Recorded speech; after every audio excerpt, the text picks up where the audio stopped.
সমাজ যদি নির্মাণ করতে চাও, আমি তোমাদেরকে সেজন্য প্রথমে আদালতের নির্দেশ দিলাম। নিশ্চয় আল্লাহ তাআলা তোমাদেরকে ন্যায় বিচার শাসনের আদেশ দেন। সুবহানাল্লাহ।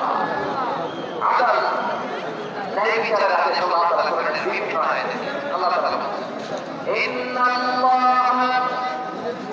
يأمركم أن تؤدوا الأمانات إلى أهلها وإذا حكمتم بين الناس أن تحكموا بالعدل إن الله ما يعظكم به إن الله كان سميعا بصيرا আল্লাহ বললেন, আল্লাহ আদেশ দিচ্ছেন যে ব্যক্তি